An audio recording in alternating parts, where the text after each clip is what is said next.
Where do I get my drum sounds from? Let me show you. Freebeat. Hey, how's it going, everybody? Welcome to Freebeat. Today's patron shoutout goes to XX Yoda XX. Thank you so very much for the support. Let's get started. Really quick, I do just want to apologize. About 95% of this video was supposed to take place outside, but unfortunately, I found out my Zoom H5 is indeed definitely dying. Audio inputs 1 and 2 are basically unusable, and I'm being forced to reshoot most of this inside. But regardless, the content is going to be the same. Now, if you've been following the channel for the past few months, you'll know that I've been building a live rig and adjusting it to fit my needs as I develop the live show that I want to start playing out with. And today I figured I would share with you where I get my drum samples for that live rig. Or should I say, how I make most of my drum samples. Because yeah, I make most of the drum samples in the live rig, which, if you know me, you know I don't like sound design, you know that's pretty big. So really quick, let's get this one out of the way first. Any of the acoustic type sounds that you'll hear, especially the cymbals, those are going to come directly from the Roland TD-17. This is a drum module by Roland. I've got the full drum kit for it. Basically, I went through and sampled almost all of the cymbals in here directly into my SPD-SX, my drum pad. So that's where the acoustic samples, or the acoustic cymbal samples come from. I think there's also a couple snare drums, and I think there's a kick in there as well. Basically, if it's acoustic sounding, it probably came from here. Then there's also those classic electronic toms. They sound, you know, like Simmons style. Those are just the stock preset sounds on the SPD-SX. I think they sound just fine, and if it ain't broke, don't fix it. So those are what I'm using for those nice toms. Yeah, sound great. Everything else, drum-wise, that you hear in my live rig comes from this. This, of course, is the 1010 Nanobox Razzmatazz. I made a video with this right when I got it, I want to say back in October or so of last year, talking about how it was the perfect drum machine for me, and the main feature I showcased in that video was the fact that I could control this, I could play it via MIDI on my drum pad, and I could map the velocity of which I hit a drum pad to really any parameter on here and get a very live playable device. And that's still true. I'm actually working on a video right now where I do just that, but with the full electronic drum kit being a trigger for this, being a controller for the Razzmatazz. That's a whole nother thing. That video is nowhere near ready to go, but I'm having a lot of fun setting that up and getting that going. However, the live rig has changed since then. The concept of the show has actually evolved. See, back then it was a lot more like solely drum focused, and I would play to some kind of backing patterns and things like that. And I would play some other like melodic parts and things live, but it was mostly focused on drums, so I wanted a really nuanced drum performance. Well, the live show has evolved to more of an all-around performance now. A lot of you probably saw that I have added a looper pedal to the setup, and I am now playing all the different parts, and I'm trying to do as much live as possible, and that means less time at the drums. So I need less of a nuanced drum performance and more just solid samples. That also means I've been able to start pulling back the amount of gear in the live rig, reducing setup time, and reducing transportation stress. So while the 1010 Nanobox Razzmatazz is no longer directly part of the live rig, it still provides, I'd say, 90% of all of the drum sounds that will be heard in the live show through samples that I've made and sampled into either the SP404 Mark II or the SPD-SX. Now again, if you know me, you'll know that I don't like sound design, so what makes the Razzmatazz different? Well, it's pretty simple actually. We can see we've got 8 different parts of a kit here. So this is just like an initialized default. So we got a kick, snare, closed hat, open hat. They're not even set up to choke groups right now. Then we have, this one's called big, and then a low, medium, and high. These are all the same sound. But within each sound, so if we go to actually edit the sound and we click up here, we can see we have what are called models. And these are essentially the starting points for the types of sounds you want to make. Kick, snare, closed hat, open hat, tom, and sample, just like we've heard here. And what those starting points do is take away almost all of the stress and frustration that I get when I start to try and design drum sounds normally. Let's take the kick here, for example. If we go into it, I have no clue how to make just this kick sound from 2 sine waves.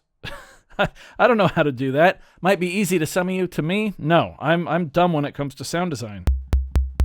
So to be able to start right here and then be able to mess with all of these different parameters, 2 filters, 2 envelopes, and LFO, all the effects, as well as the macro controls here, we can go and play with like our distortion, which we will. It sounds amazing on here, by the way. It makes for a very, very smooth and, dare I say, fun experience. And of course, the portable nature of the Razzmatazz means I can take it with me to the park, for instance, or just out on the living room couch, just hanging out, and still have a really good experience. On a side note, 1010 is releasing a battery case for the Nanoboxes. I don't have one yet.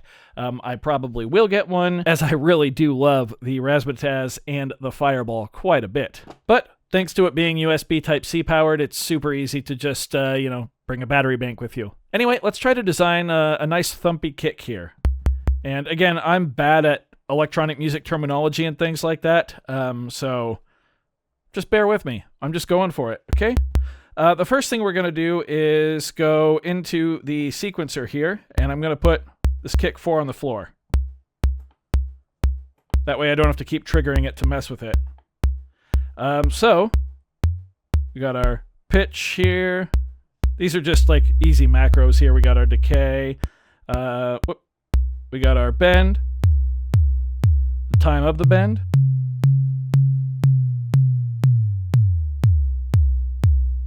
our snap, the blend between our oscillator and our wave, and then our distortion amount. Filter's disabled right now because I actually have the filter disabled in the actual sound design page, which if we keep going, here we go. We see our filters, our envelopes, our LFO, etc. So let's go into the filter and turn it on. We'll just keep it at low pass. We're going to turn down the cutoff, but we're going to go into the modulation page here and set the source to envelope 2. Let's go ahead and crank it up pretty high for now. We'll say 100%. Now we can go into envelope 2. We can hear the envelope controlling the filter cutoff.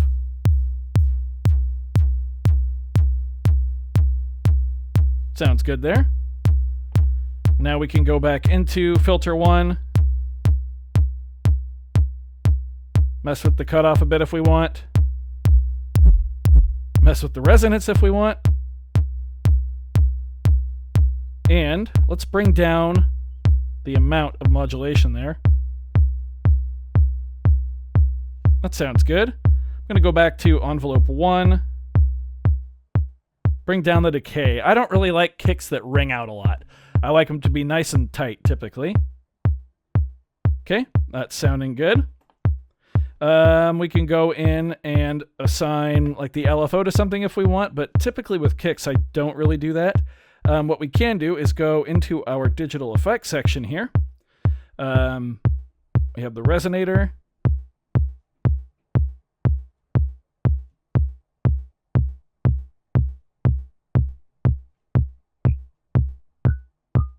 Which you can get some pretty cool stuff going on there.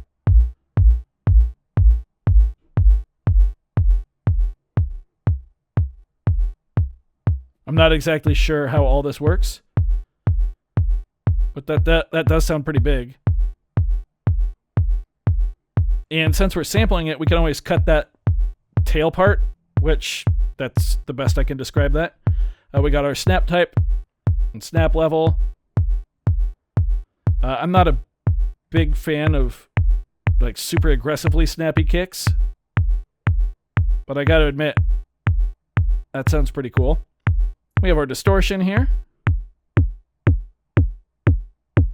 Ooh, that's starting to sound real nice, isn't it? Yeah.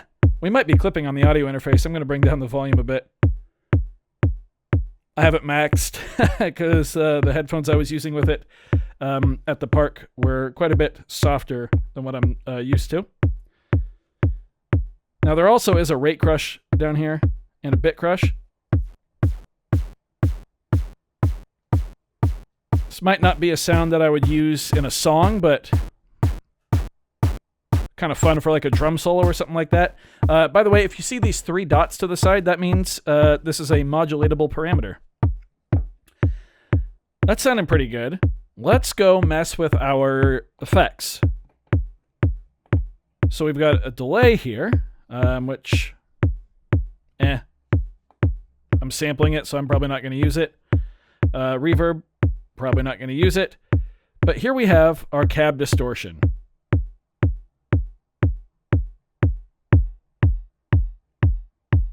And the cab distortion on this thing sounds incredible.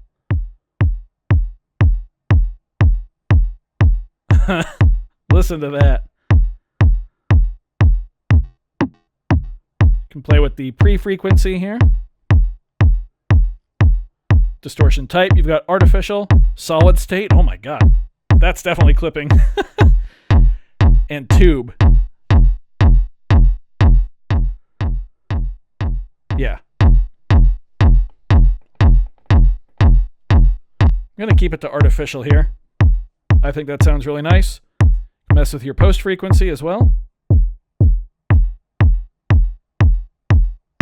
Yeah.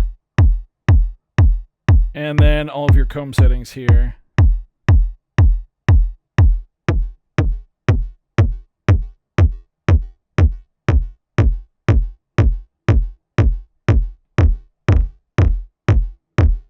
Which, not really familiar with where like sweet spots are with the comb stuff. But you can get some cool stuff going on.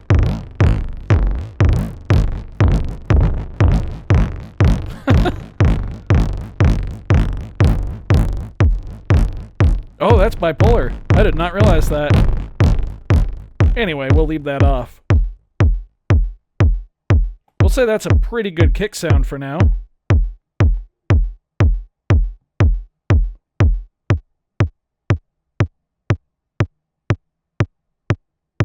We could even go further in like that and see if we can like get the pitch down. If we don't want that ring at the end, which is probably caused by some setting that I'm unfamiliar with.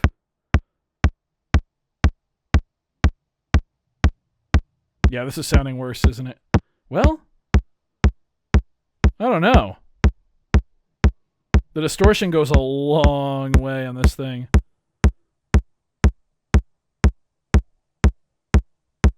But you can see, I'm having fun doing this, and that's the real important thing here. I'm actually having fun designing sounds. And we do have all these macros here, too, that we can play with.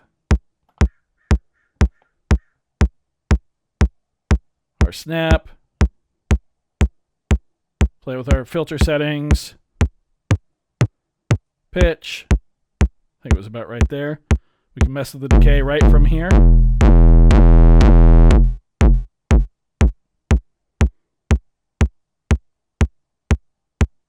There we go.